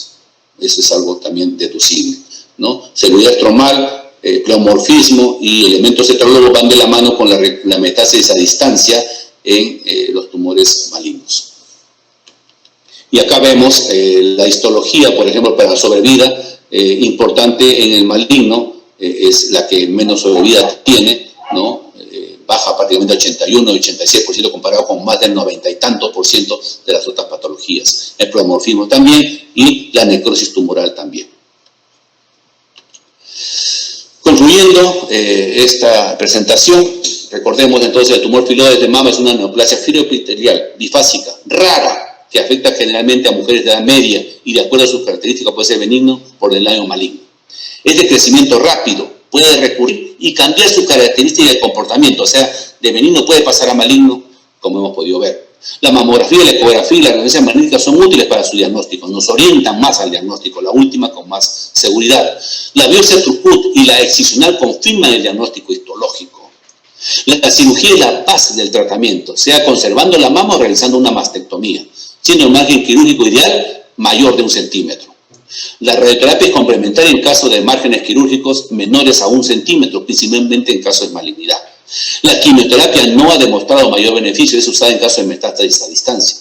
El pronóstico en general es bueno, a excepción de los malignos. Bien, muchísimas gracias. Esa es la presentación que quería aportarles. Doctor Oscar Álvarez Larraondo, doctor Oscar, bienvenido. Ya le colocamos su presentación. Muchas gracias. Buenas noches. Agradeciendo la invitación de la Sociedad Peruana de Obstetricia y Ginecología, voy a ocuparme del tema detección secundaria en cáncer de mama. Debemos decir que la cáncer de mama es una neoplasia que se presenta con mucha frecuencia. En el año 2000 hubieron 10 millones de casos nuevos y se calcula que para el año 2020 esto aumentará un 50%. El diagnóstico precoz mejora el pronóstico de cáncer de mama y a eso va orientado a la detección de la neoplasia.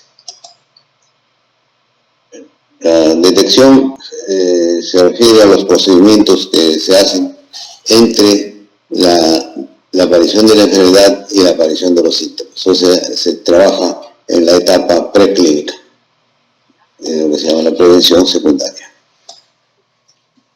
De las pruebas de detección, método de detección, tenemos que considerar el autoexamen de la mama, o sea, la autoexploración de la paciente, que la participación de la paciente en su detección de tumor, y hay que tener en cuenta que hay dos premisas fundamentales. Siguiente. Que existe un largo periodo de fase preclínica, que se calcula que es 8 años desde que cambia una célula neoplásica hasta que el tumor alcanza el tamaño de 1 centímetro, que es el tamaño mínimo que puede la paciente o el examinador palpar un tumor en la mama. O sea, y la siguiente premisa consiste en que el síntoma principal en cáncer de mama es tumor, casi en el 80% de los casos. Puede haber también secreción por pezón, edema local, etcétera, pero ya son con mucho menor porcentaje. El autoexamen de la mama tiene una técnica. Muchas veces la paciente dice: me encontré durante el autoexamen, pero no es cierto, debe ser en cuenta por casualidad su tumor, porque se golpeó y se tocó la zona del golpe y encontró el tumor. En ese autoexamen. El autoexamen es un procedimiento que es mensual, que en las mujeres premenopáusicas debe ocurrir 5 a 7 días después de la menstruación. En las menopáusicas tiene que tener un día por mes. Existen diferentes posiciones para el autoexamen. En el Hospital Revalliati hicimos una encuesta de conocimiento, actitud práctica sobre el autoexamen y dividimos a la población encuestada en 5 categorías: los profesionales de salud, profesionales de no salud, las empleadas, las artesanas y obreras y las amas de casa. Lo interesante de este cuadro, de este trabajo, es que de las profesiones, si bien todos se digan que sí sabían del autoexamen, solamente el 40% conocía bien la técnica del autoexamen. Próximo. En cuanto al examen clínico, tenemos que tener en cuenta que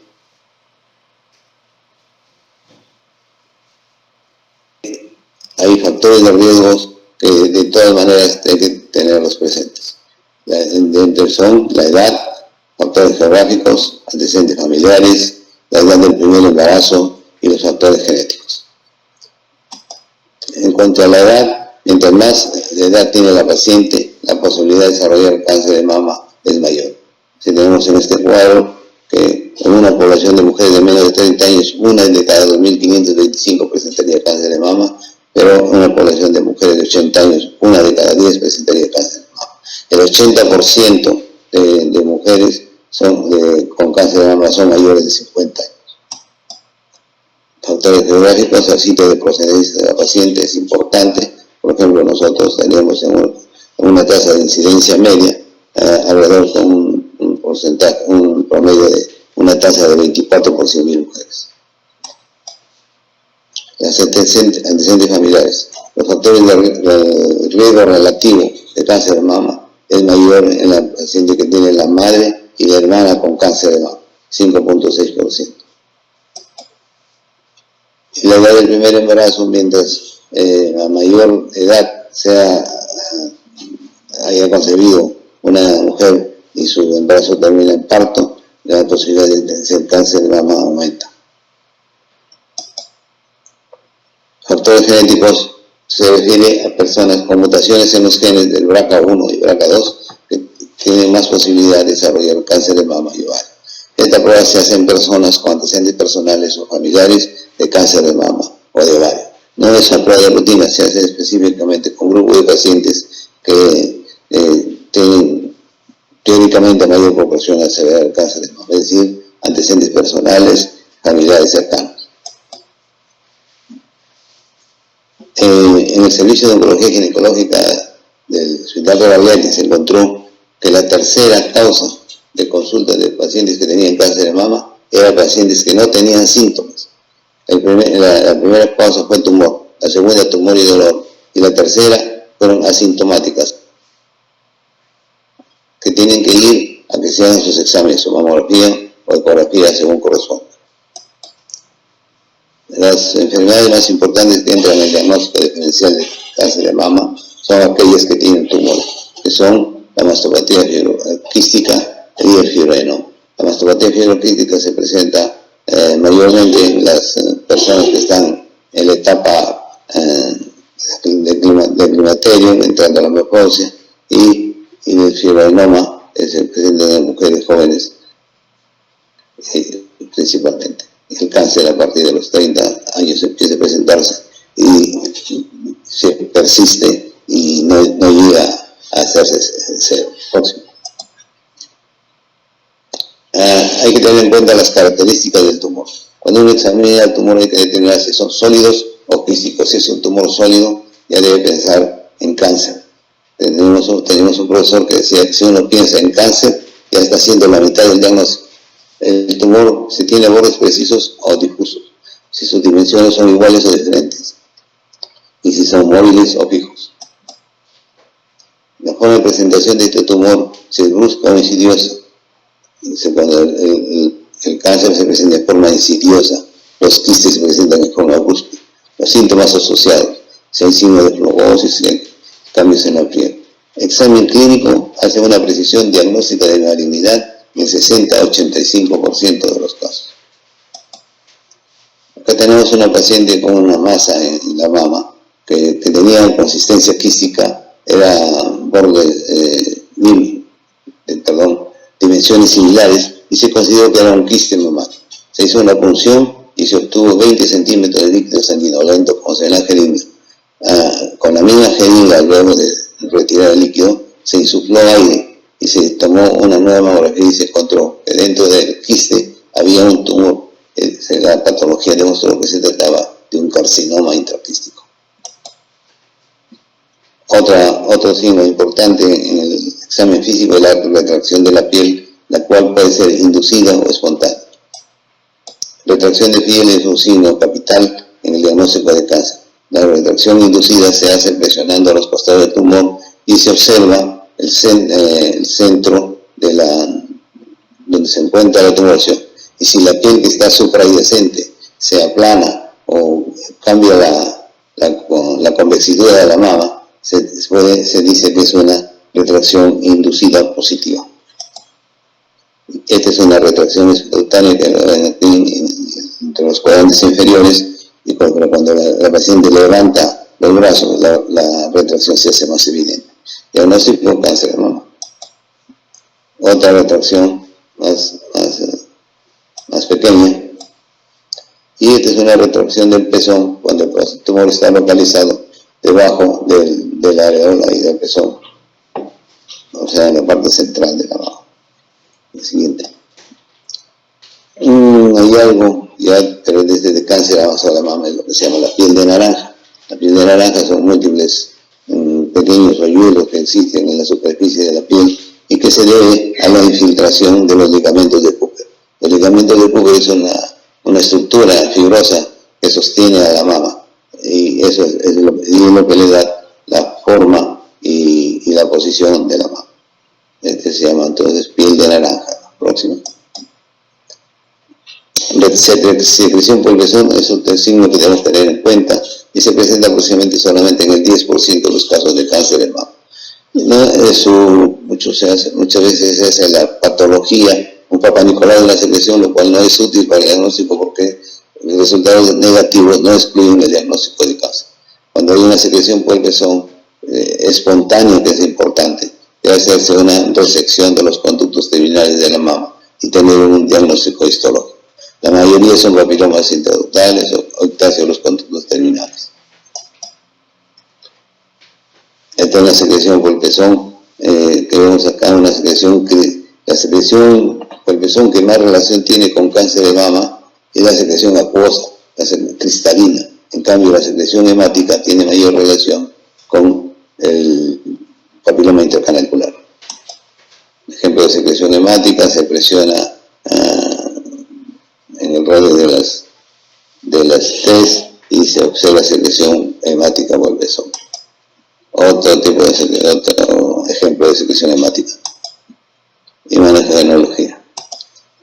La mamografía es el examen por excelencia para la detección del cáncer de mama, como ya lo dijo el doctor Salvatierra. Además debemos tener en cuenta también otros exámenes como la ecografía y la resonancia magnética. La mamografía, cuando se inició comenzó su utilización, se usaba para la evaluación de una normalidad clínicamente encontrada. Actualmente se usa para la detección de lesiones ocultas. O sea, la persona, el examinador, busca lesiones no palpables de la mama. Y se basa en lo siguiente. Un examen clínico encuentra el tumor de 1 centímetro, o sea, cuando está en 10 a la 9 duplicaciones. En cambio, la mamografía encuentra el tumor en dimensiones milimétricas, cuando está en 10 a las 7 duplicaciones. Es decir, la mamografía encuentra el tumor 3 años antes que el examen clínico. ¿Cuáles se encuentran las siguientes anormalidades? Puede encontrarse masa tumoral, especulaciones, retracción de la piel, calcificaciones y asimetría parenquimal. Al ser un patrón mamográfico, si existe una opacidad regular, la posibilidad de que esto sea cáncer es el 8%. Pero si existe una opacidad estrellada, la posibilidad de que esto sea cáncer es el 73%. Este es un ejemplo de la opacidad estrellada, que es un cáncer de mama. Próximo. También ha habido evolución en las mamografías. Actualmente tenemos la tomosíntesis, en que detecta con mayor precisión lesiones pequeñas en una mama. La ecografía. La ecografía tiene su mejor indicación en mujeres de menores de 35 años. Eso en pacientes gestantes, en mamas densas. O sea que si existe el factor hormonal presente, es mejor hacer una ecografía antes que una mamografía. Y sirve también para diferenciar tumores sólidos de los quísticos. Próximo. Este es un quiste mamario, es una ecografía. Esta lesión de localización horizontal es un fibroadenoma de la mama. Próxima, de la ecografía. Este es un cáncer de mama de bordes no precisos, difusos. Próxima. Y este ya es un cáncer grosero, incluso se ven las microcalcificaciones dentro de la imagen ecográfica. La resonancia magnética es otro procedimiento de imagenología en que usa imágenes y ondas de radio para crear imágenes en las mamas y tejidos circundantes. No utiliza la radiación. Puede hacerse concomitantemente con mamografía o ecografía. Cuando la mamografía y ecografía no son contributorias, se puede acudir a la resonancia magnética para tener un elemento más que ayude al diagnóstico. Indicación de la resonancia magnética se puede usar para descartar multicentricidad previa a la cirugía de conservación, evaluar los márgenes de escisión del tumor y también interviene en el diagnóstico de cáncer oculto de mama. Las lesiones no palpables de la mama es el kit, es lo que se busca con todo método de detección. Las lesiones palpables de la mama se caracterizan por su tamaño pequeño, por su localización profunda y por consistencia similar al parénquima. Tampoco quiere decir que todas las lesiones no palpables de la mama tengan menos de 1 milímetro. Puede ser que sean muy profundos y no se palpan. Sin embargo, se encuentra la mamografía. ¿Por qué es importante el tamaño del tumor? Porque está en relación directa con el porcentaje de metástasis. Si el tumor mide menos de 0,5 centímetros, la posibilidad de metástasis es el 3%. Y si el tumor mide hasta 2 centímetros, la posibilidad de metástasis es el 32%. Siguiente. Y la próxima, el estado de la axila, o sea, el compromiso axilar es importante porque está en relación directa con la sobrevida del paciente. Por ejemplo, si la axila no hay ganglios, sobrevive a los 5 años 88 y a los 10 años 75. Pero si en la axila hay 10 ganglios o más, la sobrevida a los 5 años es 45% y a los 10 años 20%. lesiones no palpables deben ser biopsiadas. Cuando hay masa, cuando hay microcalcificaciones, asimetría parenquimal, lesiones spiculadas sobre todo y deformidad parenquimal. Los métodos de localización están el mapeo radiográfico, la localización con arpón, biopsia ecoguiada, de lo que se estaba hablando, en mamografía estereotáxica y el uso de la cámara gamma.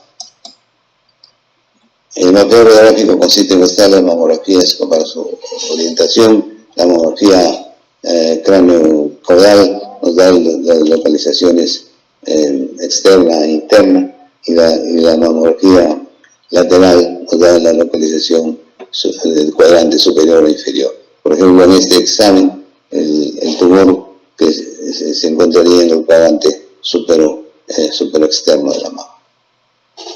Superior interno de la mama. La siguiente, en cuanto al siguiente método de localización, es la aplicación del arpón, para lo cual se hace una mamografía con una placa multiperfonada para orientar dónde está la lesión y para poder aplicar el arpón. Se aplica el arpón metálico, se comprueba la aplicación del arpón que esté cerca de la lesión no palpable. Está la lesión no palpable, el arpón,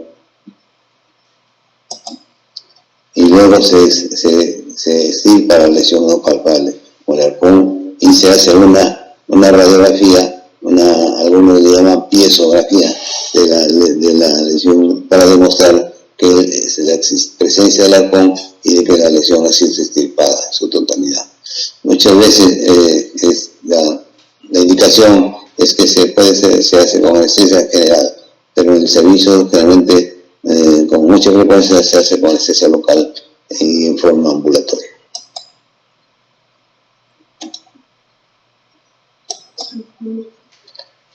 Esta es la pieza operatoria. Se colocan trocados metálicos en los extremos para orientar al patólogo donde se encuentra la lesión. Ahí está la lesión no palpable.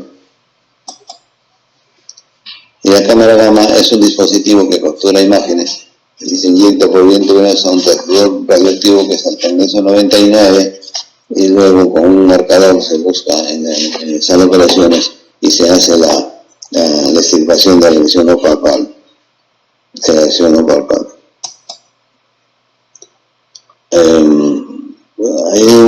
La cámara gamma puede dar lo que se hace la localización radioguiada de la lesión oculta en el rol, y el SNOW es otro procedimiento también usado con la cámara gamma, en que se hace la localización de la lesión oculta y la biopsia del ganglio centinela simultáneamente. O sea, ya sería el tratamiento del cáncer de mama. En el servicio hicimos en el 2005 un trabajo de las lesiones no palpables, 326 casos.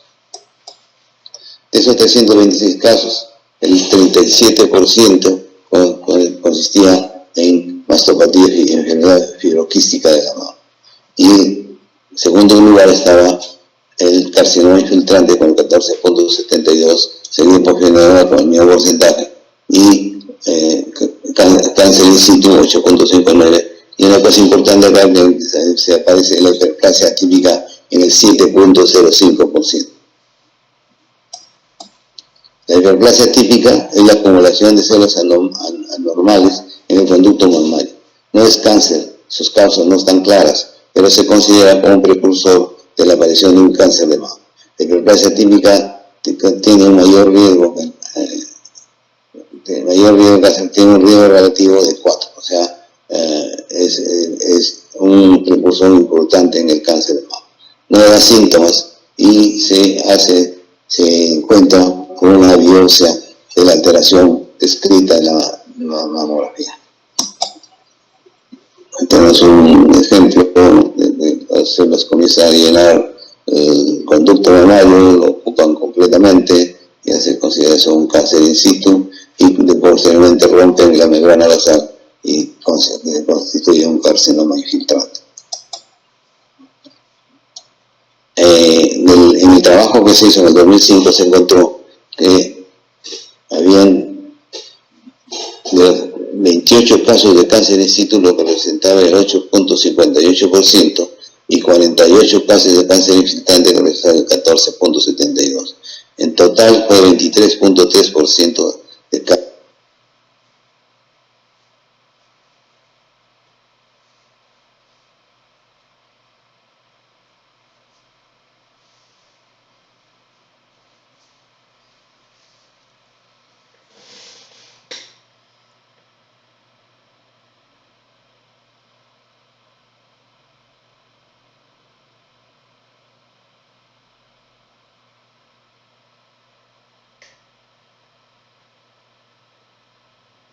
Las imágenes, cuando hay especulaciones 64.7%, microamplificaciones 23.7%, distorsión 23.27%, asimetría 25%, opacidad 6.5%. Con otro, tenemos acá una tabla comparativa de lo que teníamos en 1998, 5% de cáncer in situ, y en el 2010 ya tenemos 17% de cáncer in situ. Muchas gracias.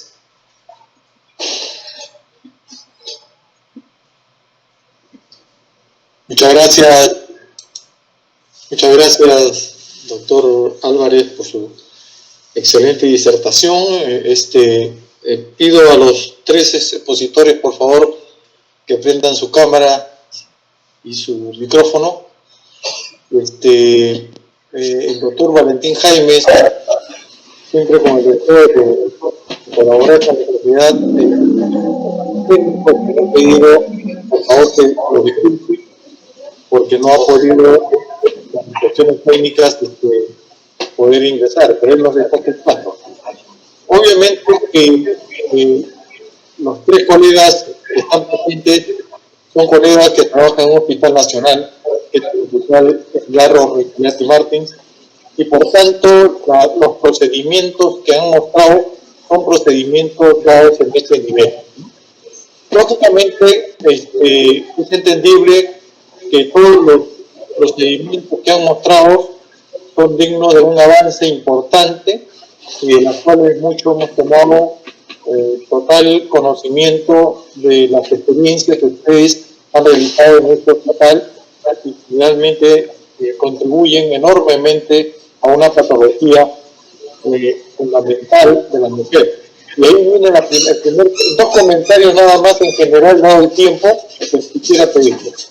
Se dice que el cáncer más frecuente a nivel nacional es el cáncer de cuello uterino, y que a nivel de Lima es el cáncer de la mama. Según últimos reportes, que ustedes quiero que me verifiquen o no, dicen que ya el cáncer de mama se hace mucho más evidente a nivel nacional. Esta es la primera pregunta. Y lo segundo es, si es cierto lo que ustedes han mostrado en su experiencia, de todas estas tecnologías y procedimientos ad hoc a este hospital nacional, ¿creen ustedes que sería el enfoque inicial en la atención primaria para estos problemas de la mama? Creo que empezamos por el doctor Salvatierra, de acuerdo a valores de disposición. Gracias. Bueno, muchas gracias por la pregunta. Sobre su primera pregunta, lo que vemos en la práctica es que el cáncer de mama, por lo menos en las zonas urbanas del Perú, es el primer cáncer en las damas. El cáncer uterino, en base a las campañas de prevención que se están haciendo, probablemente ya pase un segundo plano, ¿no? Más aún con la vacuna que se está instalando en las adolescentes. Entonces el cáncer de mama va a ser el gran desafío en los siguientes años. Sobre el manejo en la detección y diagnóstico del cáncer de mama en el hospital, felizmente hay un gran grupo de médicos que trabajamos en forma multidisciplinaria. Hay mucho apoyo de los servicios de oncología y ginecológica hacia el área de imágenes.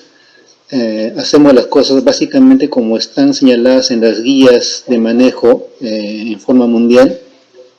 Hemos hecho algunos avances en el diagnóstico en el sentido de que podamos manejar a una paciente desde que llega al área hasta que tenga el diagnóstico final en más o menos un mes de demora entre que llega, se suscita y se hace la biopsia.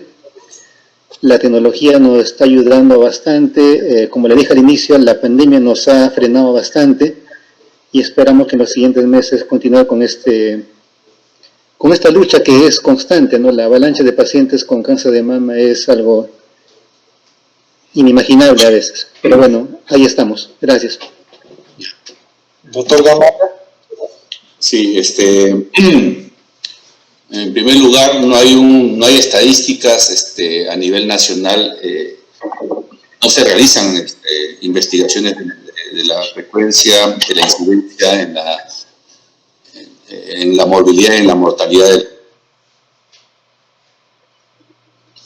¿Se ha bloqueado?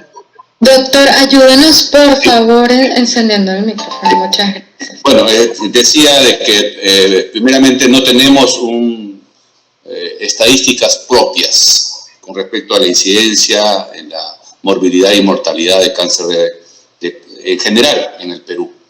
Lo que tenemos son unas enviadas a través de la IARC, a través de la OMS, que investigan, que contratan a un tercero para esta investigación.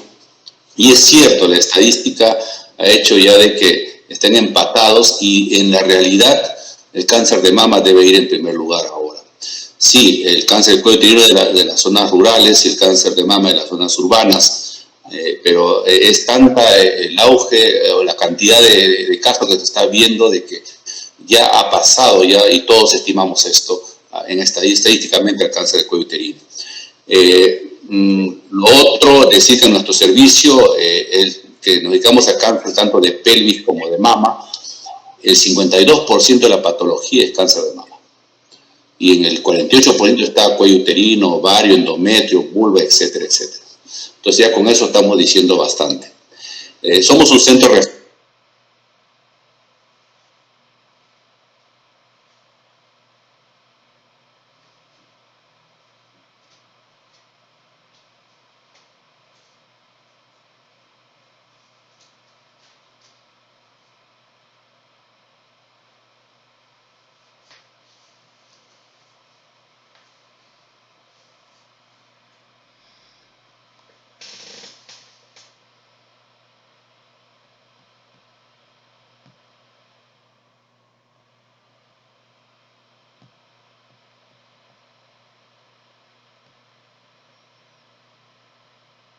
trabajo de los ginecólogos en sus diferentes fronteras, hospitales 1, 2 y por supuesto el centro de salud también.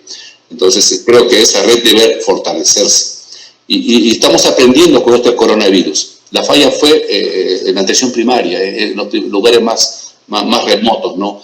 Y creo que acá aprenderemos también. Aprenderemos también sobre lo que es para anular el cuello uterino, que tenemos vacunas también. Tenemos también las pruebas moleculares para el virus, ¿no? Entonces, haciendo esa paradoja, es importante que la gente con este golpe que hemos tenido, el coronavirus, aprendamos también a prevenir un cáncer tan importante como el cuello uterino. Mama no se puede, pero sí se puede, como dijo el doctor Álvarez, detectar temprano. Esa es la idea. Detectarlo en lesión premaligna o de repente hasta llegar hasta in situ, ¿no? Y tener una costumbre religiosa de hacer mamografías, autoexamen y por supuesto la evaluación clínica. Ese trípode, ¿no? Examen clínico, autoexamen y mamografía. Gracias. Doctor Álvarez, su comentario, por favor. El cáncer de mama y el cáncer del cuello uterino son poblaciones diferentes. Por ejemplo, una paciente en los hospitales de la Seguridad Social, hay más cáncer de mama que el cuello uterino. Eso también se ve acá en Lima. En neoplásicas tiene más cáncer de cuello uterino que cáncer de mama.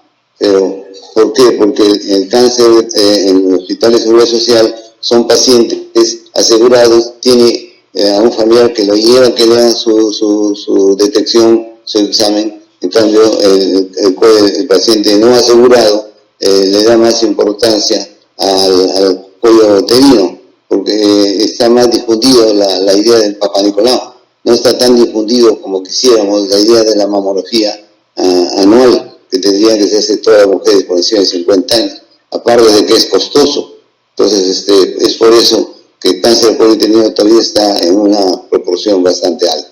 O decir, por ejemplo, en Trujillo igual, yo soy trujillano, y los hospitales del Seguro Social tienen más cáncer de mama que los hospitales del Ministerio de Salud. Entonces, ese tipo de población que existe en diferentes hospitales es lo que va a dar la incidencia mayor o menor cáncer de mama. Y lo que hemos hablado de la detección, eso tendría que hacerse. Pero hay problemas, inclusive por parte de que no hay un acuerdo, una comunión entre el radiólogo, el cirujano y el patólogo. Eso hay que vencerlo. Poco a poco se va a ir consiguiendo que eso se consiga, que llegue a cabo. Ok, hay una pregunta, doctor, creo que es la última y debe ser para el doctor Gamarra. Dice, luego de la extirpación quirúrgica del tumor filoides, ¿qué tiempo se debe esperar o qué tiempo se recomienda esperar antes de la reconstrucción cosmética? Bien, la reconstrucción se podría hacer en el mismo acto quirúrgico de la mastectomía, estamos hablando en este caso, ¿no? Entiendo que la mastectomía, porque también se hace cirugía oncoplástica ante un tumor muy grande que se extirpa, y al hacerla, esa cirugía oncoplástica ante una conservación de mama es en el momento. Entiendo que la pregunta va a la mastectomía, entonces la idea es hacerla en ese momento. ¿Qué opciones tenemos? Colocar principalmente un expansor, ¿no? Un expansor debajo del músculo pectoral mayor, y poco a poco va aumentando el volumen al volumen deseado de la paciente. La segunda es hacer una reconstrucción desde la parte abdominal o la parte dorsal.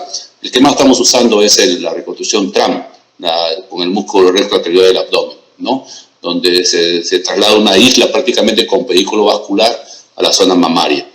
Y la otra es, dependiendo de lo que aunque no está tan recomendado acá, la mastectomía subcutánea, ¿no? Eso es en tumores no tan grandes. Entonces se debería hacer en el momento. Lamentablemente, por cuestiones técnicas, esas operaciones duran un poco más y a veces no tenemos los insumos para poder colocar. Por ejemplo, ahorita creo que no hay expansores en el hospital, entonces tenemos problemas. Y nos falta coordinar, como estamos coordinando muy, pero muy bien con radiología, con patología, con oncología médica, nos falta coordinar bien con cirugía plástica. Entonces debería hacerse en el momento. Si no fuera así, pues tranquilamente, creo que estamos ya acostumbrados a la palabra cuarentena, se puede esperar un tiempo prudencial de ese tipo para poder la cirugía, cualquiera de las tres alternativas nuevamente. Muy bien. Muy bien, yo creo... Hay una técnica más, el doctor se está haciendo a través del doctor Zúñiga, el autoinjerto de tejido graso de otras partes, ¿no? Incluso ha ganado unos premios a nivel internacional. Ok. Muy bien, yo creo que dada la hora y que agradecemos y reconocemos las excelentes exposiciones que han tenido nuestros ponentes el día de hoy, a la cual a través de la sociedad le damos la más sincera agradecimiento por estas presentaciones y que realmente agradecemos también a todos los que nos han acompañado esta noche. Creo que cerramos con broche de oro lo que son las sesiones ordinarias de nuestra sociedad, porque esta es la última sesión ordinaria. Obviamente habrán otras sesiones extraordinarias. Para aquellas personas que de alguna manera no nos han acompañado al comienzo, vamos a terminar esta sesión pasando, si desean, el video de la inauguración de nuestro local institucional que se realizó el viernes 20 al mediodía. A todos muchas gracias y damos por culminada esta sesión del día de hoy. Muy agradecido. Buenas noches.